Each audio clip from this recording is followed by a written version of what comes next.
Hi YouTube family, welcome है आपका फिर से मेरे एक और रिएक्शन वीडियो पर।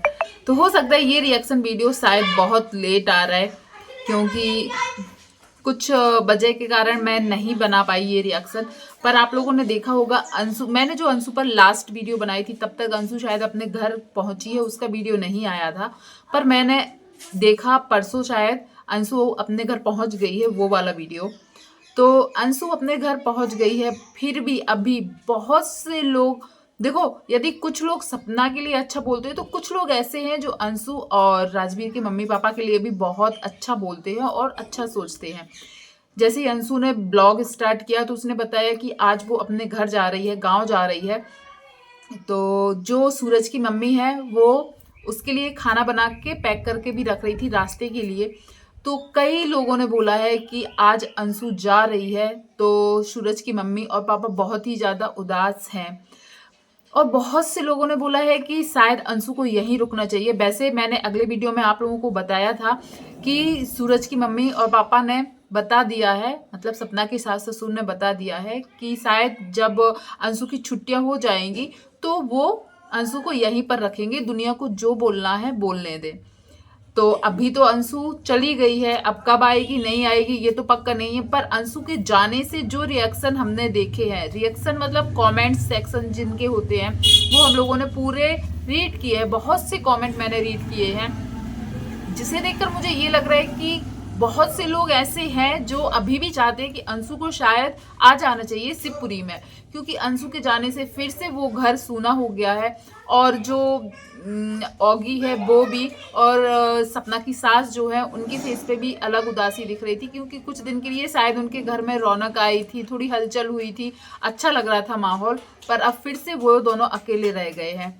और एक बात और है, अंशु जैसे ही गांव आई है, कई लोगों ने बोला है कि ये जैसे दिखती है नहीं। और उन्होंने अपने एक दिन मतलब जो वीडियो गांव जाने का है उसके पहले जो एक वीडियो डाला था, तो आप लोगों ने देखा होगा उनका जो पहला वीडियो था बिल्कुल पूरा नॉर्मल था। सबको लग रहा था शायद इसमें सपना के लिए कुछ नहीं होगा, उसमें सपना के लिए कुछ नहीं बोला होगा। पर लास्ट का जो आधा मिनट लगभग था, 30 से 40 सेकेंड, उसमें अंशु ने सपना को बहुत कुछ बोला था। मतलब बहुत बड़ा वीडियो बनाना जरूरी नहीं था, उसने सिर्फ इतना ही बोला था, सती सावित्री वाली इमेज में खराब करना नहीं चाहती हूँ, मुझे ना उकसाया जाए या फिर मुझे फोर्स ना किया जाए कि मैं कुछ बोलूं, नहीं तो आपकी सती सावित्री वाली इमेज खराब होगी और मैं उन दो बच्चों का फ्यूचर देखकर आपको शायद कुछ नहीं बोलना चाहती हूँ। तो इसको लेकर भी बहुत नेगेटिव कमेंट आए थे अंशु के लिए कि अंशु उर्फ सती सावित्री, मतलब तुम सपना को सती सावित्री नहीं मानती हो तभी तो बोल रही हो उनकी इमेज खराब ना हो। तो उनके लिए भी कई ऐसी बातें आई थी, उनके लिए मतलब अंशु के लिए, कि तुम भी सती सावित्री नहीं हो।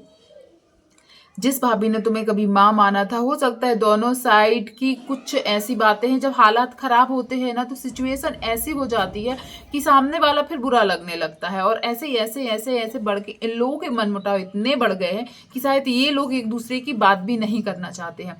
तो मैंने जो नेगेटिविटी अंशु के लिए देखी है, कभी हमने ऐसे सपना के लिए भी देखी थी, और अभी भी कई लोग सपना को ही हेट करते हैं, बहुत गंदे गंदे शब्द बोलते हैं, दो दो पतियों को खा गई।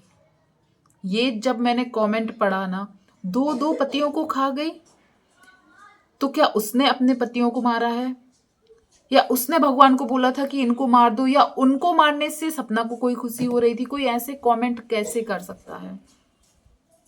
कोई भी औरत क्या चाहेगी कि उसके हस्बैंड को कुछ हो जाए? राजवीर के बाद और सूरज के, इन दोनों के जाने के बाद सपना की हालत कैसी थी हम लोगों ने देखी है। तो क्या वो खुद से अपने पतियों को खा गई? और ये कमेंट कहीं ना कहीं उनके अपने ही, शायद सपना का कहना है, शायद अपने ही करवाते हैं। और ऑडियंस की सोच, मैं तो ये बोलूँगी कुछ ऑडियंस की सोच भी ऐसी होती, कोई कैसे किसी औरत को बोल सकता है, वो भी जिनके छोटे छोटे बच्चे हैं। एक बार आप उस औरत का थोड़ा सा इमेजिन करिए, दो दो बार अपने पतियों को खोना, छोटे छोटे बच्चे, ससुराल से निकल जाना, परेशानी पहले उसने झेली है तब वो निकली है, फिर भी उसको इतनी निगेटिविटी मिले, मतलब वो बर्दाश्त भी करे, और यदि कुछ एक्शन रिकॉर्डिंग की दे भी, रिकॉर्डिंग की दे भी बोलते हैं कई लोग। तो आप बताइए, यदि वो सबूत ना देती तो शायद वो अपने मुंह से बताती कि ऐसा हुआ है, तो जो आज उसको सही मान रहे शायद उसमें से आधे लोग भी सही ना मानते, यदि वो रिकॉर्डिंग करके ना देखती या दिखाती। और अंशु के लिए मैं यही बोलना चाहूंगी कि हो सकता है उसमें अंशु और सपना का टाइम खराब चल रहा है, इसलिए ये सब सिचुएशन उन लोगों के सामने आ रही है। उनके जो एक और भतीजे हैं, सूरज के बुआ के नहीं, सूरज के मामा के लड़के लोग, धीरज, उन्होंने भी एक वीडियो दिखाया था कि प्रॉपर्टी के लिए हम लोग उनके पास जाते हैं। तो देखो, ये तो सपना ने भी अपने वीडियो में कई बार खुल के बोला है कि अभी उनके सास ससुर के पास प्रॉपर्टी है, इसलिए सब लोग इतना हाथ पे रखे हुए हैं। इमेजिन करिए उनके पास कुछ नहीं होता तो क्या वो लोग आते, या जिस तरीके से आज भाग भाग कर आते हैं, साथ में यहाँ जाते हैं, डॉक्टर को दिखाने जाते, तो क्या वो जाते? कहीं ना कहीं प्रॉपर्टी का लालच है। पर देखो, सामने वाला अपने सफाई में तो कुछ ना कुछ जरूर बात रखेगा। तो धीरज ने भी अपने सामने से एक वीडियो लाई है कि जो उन्हें ट्रोल किया जा रहा है कि वो प्रॉपर्टी की वजह से सपना के सास ससुर या शिवपुरी जाते हैं उनके पास। ऐसा नहीं है। यदि वो प्रॉपर्टी उनके पास है, उनके नाम है, किसी और के नाम है, तो वो कैसे छीन सकते हैं? और देखो, आजकल इतनी नॉर्मल बात तो है नहीं कि हमने तुम्हें चॉकलेट दी, लो तुम ये चॉकलेट दो, प्रॉपर्टी मुझे दे दो। तो ऐसा भी नहीं होता है। पर कहीं ना कहीं सपना को लगता है और बहुत सी ऑडियंस को भी लगता है कि प्रॉपर्टी का लालच ही इन लोगों को, क्योंकि हाँ, जब सपना थी तब तो कभी इन लोगों को आते जाते नहीं देखा जाता था, ये बात है, नहीं देखा जाता था। तो आप लोगों को क्या लगता है कि अंशु ने जो ये सब बोला है, या फिर सपना के लिए सती सावित्री ये वो बोला है, कहाँ तक सही है? और सपना तो शायद अभी तक बहुत अच्छे से हैंडल कर रही है, क्योंकि वो अपनी गलतियों से सीख चुकी है। इंसान गलती कर करके ही फिर सीखता है। गलती मतलब वो समझ चुकी है कि यदि आज मैं इस पर बात करूंगी तो फिर एक नई कंट्रोवर्सी होगी, फिर वहां से इल्जाम आएंगे, फिर मुझे भी मेरा मुंह खोलना पड़ेगा। तो शायद वो सब ऑफलाइन करना चाहती है, नहीं लाना चाहती है कि वो सोशल मीडिया पर लाए। और जो कुछ भी, हाँ, कई लोगों ने बोला है कि सपना को जो एक्सीडेंट हुआ था, कमेंट्स में पढ़े हैं, और शायद सपना की जान पहचान के और अंशु की जान पहचान के वो लोग हैं, वो भी शायद ब्लॉगिंग करने लगे हैं शिवपुरी में। तो उन्होंने बोला है कि कहीं ना कहीं अंशु ने पता है क्या किया था, जब सपना के साथ वो शिवपुरी में थी तब उनसे एक बार बहस हुई थी। जो ये ब्लॉग बना रहे हैं, वीडियोस डाल रहे हैं, मैं उनकी बात कर रही हूँ, सपना की बहस हुई थी। अभी जो अंशु गई है तो अंशु उनसे बहुत अच्छे से बातचीत होती है। अब उन्होंने वीडियो बना के डाला है कि कहीं ना कहीं सपना के एक्सीडेंट में अंशु का हाथ है।